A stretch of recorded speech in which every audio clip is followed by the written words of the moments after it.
You woke up this morning, right? And for a fleeting second, you had it. A sprawling, bizarre, utterly captivating dream. Maybe you were flying a banana over the Eiffel Tower, or perhaps debating quantum physics with a talking squirrel. It was real. It was there. And then, just as quickly, it dissolved into mist, leaving you with only a vague echo, a frustrating phantom limb of memory. Why?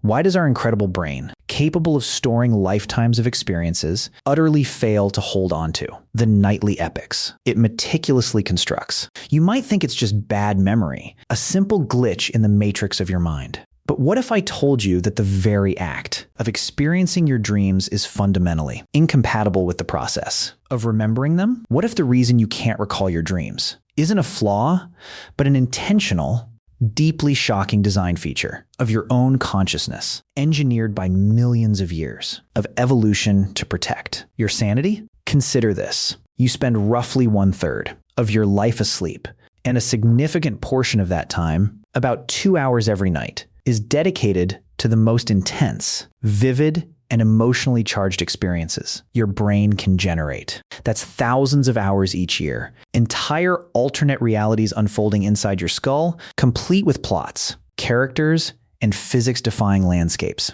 Yet, for most of us, these grand nightly sagas vanish almost entirely, leaving behind little more than a whisper. We casually accept this amnesia, but it defies almost everything we understand about how the human mind works. It's a gaping, primordial black hole in our autobiography, and the deeper you look, the more disturbing the implications become. This isn't just about forgetting where you left your keys. This is about forgetting entire worlds, and the shocking reason for this fundamental disconnect isn't what you expect. It's not, because dreams are meaningless, nor is it a simple case of a weak memory system. The truth is far more intricate, more deliberate, and frankly, a little unnerving. To understand why your nightly narratives evaporate, we have to journey deep into the architecture of sleep itself and confront the chemical paradox at the heart of your dreaming mind. So let's peel back the layers of your subconscious. When you drift off,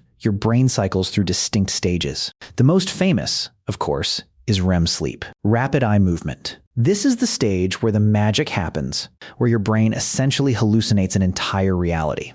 During REM, your brain activity, measured by an EEG, looks strikingly similar to when you're wide awake. Your heart rate quickens, breathing becomes erratic, and your eyes dart back and forth, as if watching an invisible movie. Yet, your body is in a state of near-total paralysis, preventing you from acting out your dream narratives. A critical evolutionary safeguard, preventing you from leaping out of bed to escape that dream monster. But here's where the paradox begins. While your brain is hyperactive, constructing these elaborate dreamscapes, the specific regions critical for forming new declarative memories, those explicit memories of facts and events that you can consciously recall, are largely suppressed. Primarily, we're talking about the hippocampus. Think of the hippocampus as the brain's internal recording studio, a vital hub for consolidating short-term experiences into long-term storage. During REM sleep, the hippocampus, for reasons scientists are still fully unraveling, is essentially in a reduced operational mode. It's like trying to record a blockbuster movie with the sound engineer on a coffee break and the lights flickering. Moreover, the cocktail of neurotransmitters essential for memory consolidation during wakefulness is dramatically altered during REM. Norepinephrine, a crucial chemical for attention and memory encoding, plummets to near zero levels. Serotonin, another key player in mood regulation and memory, also drops significantly. Instead, acetylcholine, a neurotransmitter associated with wakefulness and sensory processing, is highly active. This abundance of acetylcholine, coupled with the scarcity of norepinephrine and serotonin, creates the perfect storm for vivid, immersive experiences, but a terrible environment for recording those experiences for later retrieval. It's like the perfect drug trip, intensely real, in the moment, but notoriously difficult to recount coherently the next day. You're experiencing it, but your brain isn't filing it. So you aren't truly forgetting your dreams in the same way you might forget a grocery list. Instead, your brain, during its most vivid creative phase, is structurally incapable of storing them in a durable, retrievable format. the information, never fully makes it into the long-term memory banks that would allow you to consciously access it hours later. It's not that the file is corrupted. It's that the save button was effectively disabled while the masterpiece was being created. Now, this is where it gets really mind-bending. If the brain is so active, so creative during dreams, why would evolution design it to immediately discard these elaborate mental constructs? Why build an entire dream factory just to tear down the productions every morning? The shocking revelation here is that this forgetting isn't a bug, it's a critical feature. Imagine if you vividly remembered every single dream, every single night. The lines between your waking reality and your dream reality would blur catastrophically. Your brain needs to differentiate between what's real and what's internally generated. If you woke up convinced you flew a banana over the Eiffel Tower last night, or that your boss was a talking squirrel, your ability to function in the real world would be severely compromised. This immediate erasure, this biological clean slate, serves a vital purpose. It prevents your dream life from contaminating your waking sanity. It's an evolutionary firewall, meticulously maintained. Psychologists call this reality testing, and your brain performs it every morning by scrubbing away most of your dream memories. But there are intriguing exceptions. Why do some dreams stick? Often, it's about when you wake up. If an alarm jolts you directly out of the middle of an intense REM cycle before your brain has a chance to fully activate its waking consciousness and begin the scrubbing process, you might catch a fragment. The rapid shift from high acetylcholine, low norepinephrine/serotonin to the reverse is abrupt, giving a momentary window for some memory, consolidation before the dream evaporates. That's why keeping a dream journal by your bed and writing immediately upon waking can yield results. You're essentially intercepting the data before the system purges it. Consider also the phenomenon of lucid dreaming. In a lucid dream, you become aware that you are dreaming while still within the dream.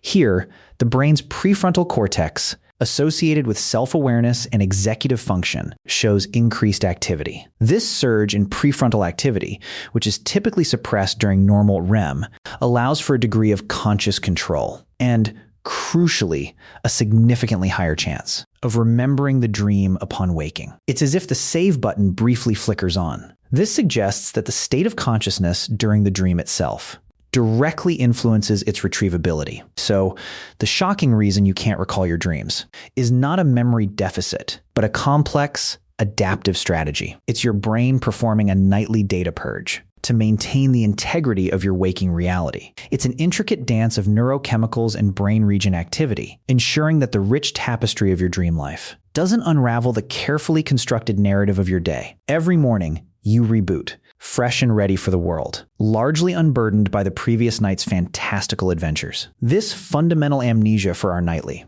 inner worlds has profound implications. It means we walk through life with a vast, unexplored continent of our own consciousness hidden from our daily recall. What wisdom, what creativity, what raw processing is happening in those forgotten hours. Understanding this mechanism pushes the boundaries of our self-awareness. It makes us question not just what we remember, but how memory itself constructs our sense of reality. If our brains are designed to forget entire subjective experiences, what other features of our minds are equally counterintuitive? Could this selective forgetting even impact our quest for artificial general intelligence, requiring AIs to have their own dream forgetting mechanisms to maintain coherent operational parameters? As we venture further into understanding the human mind, and perhaps even colonizing other planets, grappling with sleep and dream states in isolation will become critical. How will astronauts on a multi-year mission to Mars,